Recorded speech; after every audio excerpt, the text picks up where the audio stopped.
അസ്സലാമു അലൈക്കും വറഹ്മത്തുള്ളാഹി വബറകാതുഹു. ബിസ്മില്ലാ വൽഹംദുലില്ലാ വസ്സലാത്തു വസ്സലാമു അലാ റസൂലില്ലാ. പ്രിയപ്പെട്ടവരെ, റമദാനിൻ്റെ അവസാന ദിനരാത്രങ്ങളിലൂടെയാണ് നാം പോയിക്കൊണ്ടിരിക്കുന്നത്.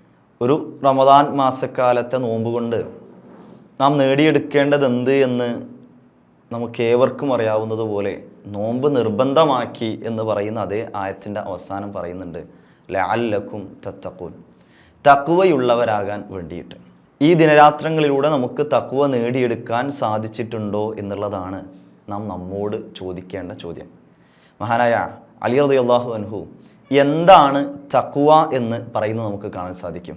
അത്തഖ്വ ഹിയൽ ഖൗഫു മിനൽ ജലീൽ വൽ അമലു ബിത്തൻസീൽ വൽ ഖനാഅതു ബിൽ ഖലീൽ വൽ ഇസ്തിഅദാദു ലിയൗമിർ റഹീൽ. സുന്ദരമായിട്ടുള്ള ഒരു ഓർമ്മപ്പെടുത്തലാണ്. തഖ്വ എന്ന് പറയുന്നത് ഒന്നാമതായിട്ട് പറഞ്ഞു അൽ ഖൗഫു മിനൽ ജലീൽ, ജലീലായ അല്ലാഹു സുബ്ഹാനഹു വ തആലയെ ഭയപ്പെടുക.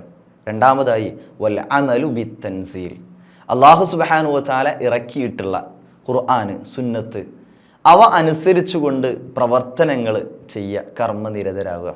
മൂന്നാമതായിട്ട് വൽ ഖനാഅതു ബിൽ ഖലീൽ, കുറച്ചാണെങ്കിലും അതുകൊണ്ട് സംതൃപ്തി നേടുന്നവരായി മാറുക. വൽ ഇസ്തിഅദാദു ലിയൗമിർ റഹീൽ, വരാനിരിക്കുന്ന മരണത്തേരിലേറി യാത്രയാകുന്ന ആ മടക്ക ദിനത്തിന് വേണ്ടിയിട്ട് തയ്യാറെടുപ്പുകൾ ഉണ്ടാകുക. ഭയപ്പെടുക അല്ലാഹു സുബ്ഹാനഹു വ തആല. ഒരു കുഞ്ഞു ഉദാഹരണം ഓർമ്മപ്പെടുത്തിയിട്ട് അവസാനിപ്പിക്കുകയാണ്. ഇബ്നു ഉമർ റളിയല്ലാഹുവിൻ്റെ ഒരു ചരിത്രമുണ്ട്. ഇബ്നു ഉമർ റളിയല്ലാഹു മരുഭൂമിയിൽ യാത്ര ചെയ്യുമ്പോൾ ഒരു ആട്ടിടയനെ കാണുന്നുണ്ട്, ഒരു ആട്ടിൻ പറ്റത്തെയും. അറുക്കാൻ പാകമായ ഒരു ആടിനെ ചോദിക്കുക. തിരിച്ചു പറയുന്നത് ഇതിൻ്റെ യജമാനൻ ഇവിടെ ഇല്ലെന്ന. ഇബ്നു ഉമർ റളിയല്ലാഹു തിരിച്ചു ചോദിക്കുന്നുണ്ട്, എങ്കിൽ ഒരാടിനെ എനിക്ക് തന്നിട്ട് യജമാനനോട് വല്ല ചെന്നായൊക്കെ പിടിച്ചു എന്ന് പറഞ്ഞാൽ പോരെയെന്ന്.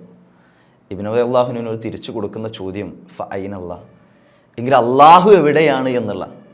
ഇബ്നു ഉമർ റളിയല്ലാഹു പറയുന്ന ഞാനാണ് യഥാർത്ഥത്തിൽ അള്ള എവിടെയാണെന്ന് എന്ന് ചോദിക്കാൻ ഏറ്റവും കൂടുതൽ അർഹനായിട്ടുള്ളത് എന്ന് പറഞ്ഞിട്ട് ആ യജമാനിൽ നിന്ന് ആ ആടുകളെ പരിപൂർണമായും വാങ്ങി ഈ ആട്ടിടയനെ മോചിപ്പിച്ച് ഈ ആട്ടിൻ പറ്റത്തെ അവർക്ക് നൽകുന്ന ചരിത്രമാണ്. നമ്മളും ചോദിക്കണം, അല്ലാഹു സുബ്ഹാനഹു വ തആല എല്ലാം കാണുന്നുണ്ട്, കേൾക്കുന്നുണ്ട്, അറിയുന്നുണ്ട് എന്ന ബോധ്യത്തോടു കൂടിയിട്ട് ജീവിതം ചിട്ടപ്പെടുത്താൻ സാധിച്ചാൽ അതാണ് തഖ്വ. ഹൃദയത്തിലാണത്. പുറത്ത് കാണാൻ, അറിയാൻ, മനസ്സിലാക്കാൻ മറ്റുള്ളവർക്ക് പരിപൂർണമായും സാധിച്ചു കൊള്ളണമെന്നില്ല. തഖ്വ കൈവരിക്കുന്നവരാകുക. അല്ലാഹു സുബ്ഹാനഹു വ തആല തൗഫീഖ് നൽകി അനുഗ്രഹിക്കുമാറാകട്ടെ. അസ്സലാമു അലൈക്കും വറഹ്മത്തുള്ളാഹി.